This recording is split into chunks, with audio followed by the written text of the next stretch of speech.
hello to everybody. Thanks for X-Prize and Angelicvm to be here.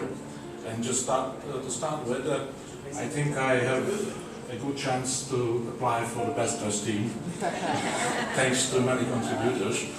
There is hope that my luggage will arrive tomorrow, so maybe before we leave Santiago. Okay, let's go to the presentation. I just check this. Yes. Okay. Yeah. So let me just give a very short overview where we come from, and this is actually almost the same slide as I had last year, because this hasn't changed. So we are a grassroots initiative. We just started really with some guerrilla marketing posts on several blogs in Hungarian, and just tested what will be the reaction. And the reaction was that many very talented young people are coming in.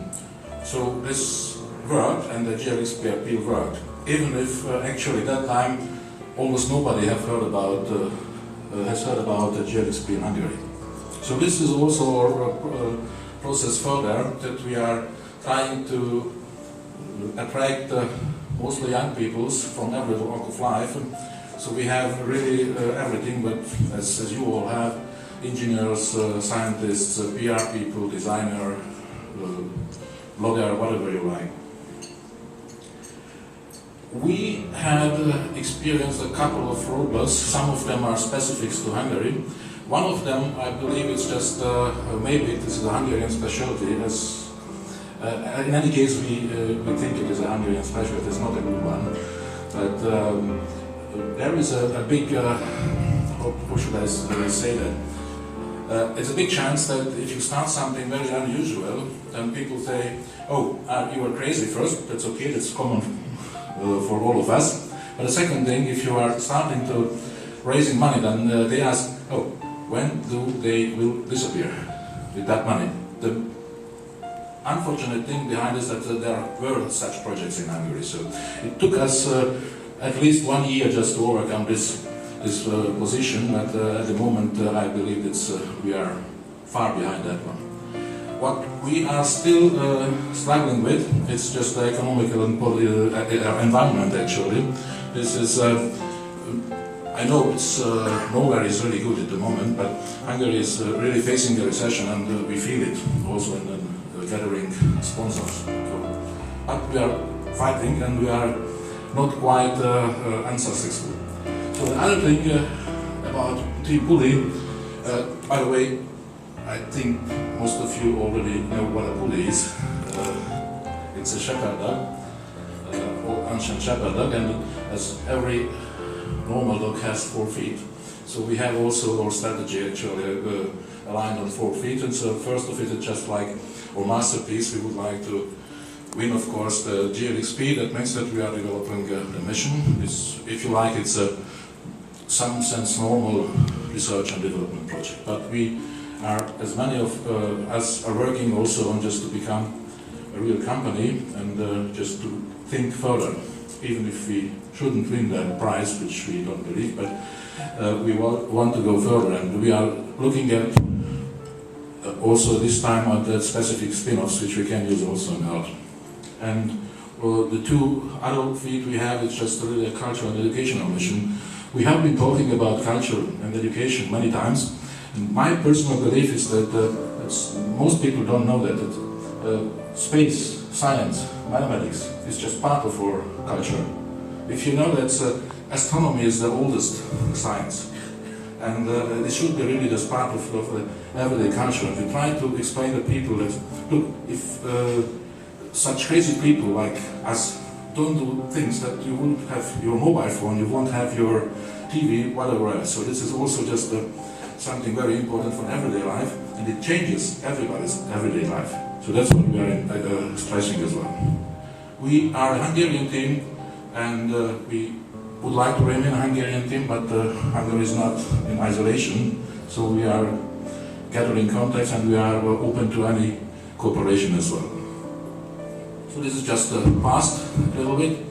Our focus was in the last months just to finish our first really field-capable prototypes. You can see here, I think, a quite nice picture done in Moroccan desert, and we have been part of the Mars 2013 mission of the Austrian Space Forum, so we have been to Mars in some sense, and this was our major activity right now in the past time. So it was a simulated Mars mission, about 3 weeks, where the 10 people as a field crew was really doing many experiments and many science in the Moroccan desert, just simulating a real Mars mission with time delay in communication as well.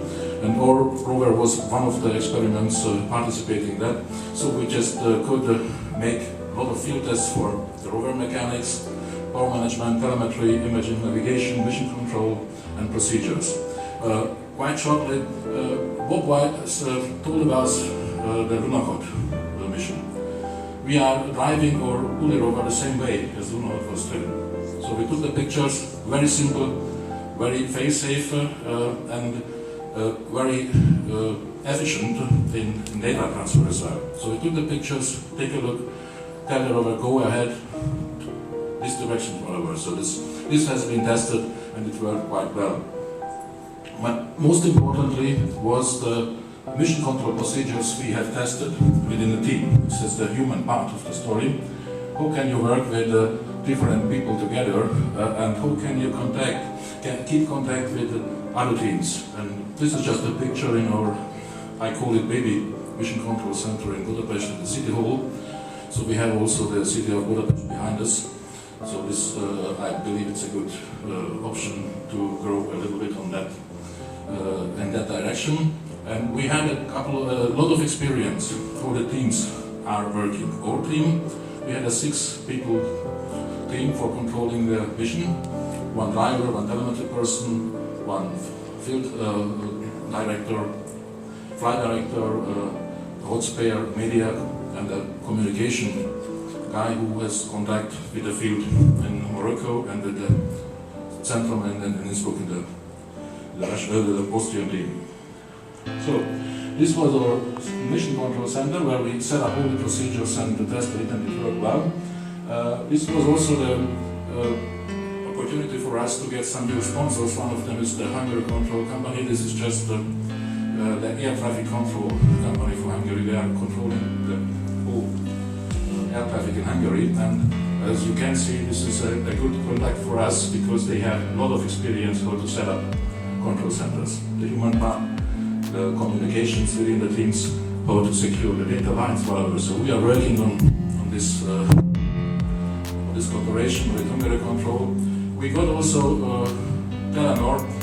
For some people it's not known. Telenor is in Hungary is the second biggest mobile operator, mobile phone operator, internet provider, and it's, I don't know the numbers, it's about the 13th or 14th largest telecom company in the world.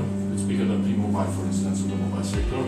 So we started a cooperation with them and hope that we can build on this cooperation later on.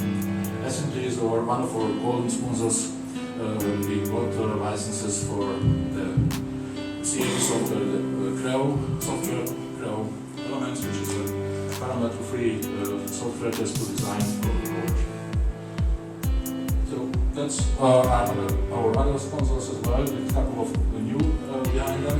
We thank, of course, to everybody.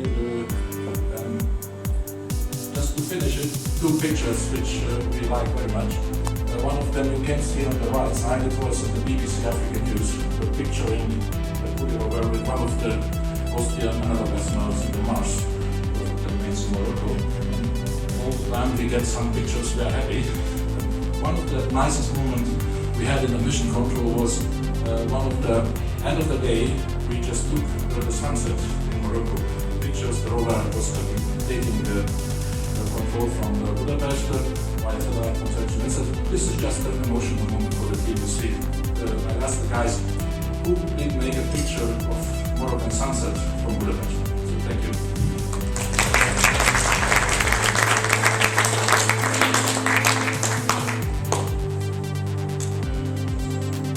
Brilliant, thank you for that. Does anybody have any questions?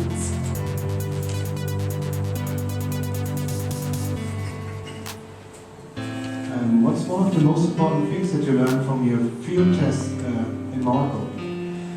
Actually two. So one of them is just that our design is working. So we can work on hard terrain. Just, we are pretty unique with our bike-based design. We can climb stairs as well. We didn't demonstrate this time, but every time we can go upstairs, really. And it was just for us to see how can we cope with the Moroccan desert situation on the terrain, which is not so smooth. So, and this worked out. But for us, was the most important thing is just really that the processes were working. The processes in the mission control. Within the team, between 2 or 4 teams, actually we had a situation where 4 teams were in contact. One team in Budapest, 1 team in Poland, 1 team in Innsbruck, and the field crew.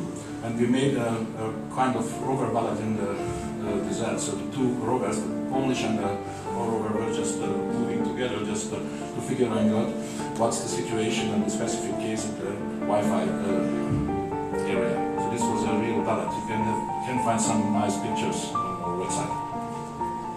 Can you give us an idea of the size and composition of your team? It looked like you had some students involved.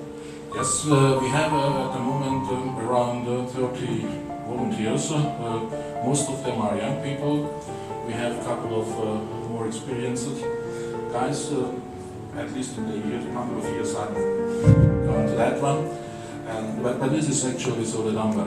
It's a bit changing all the time. As you know, who works with volunteers, it's always just a wave in that one. But this is our number 30 about, and we are slightly growing and would like to grow a little bit, but not too much, because I think it's not manageable. It's the same size as you have at the moment, almost. Okay, thank you very much.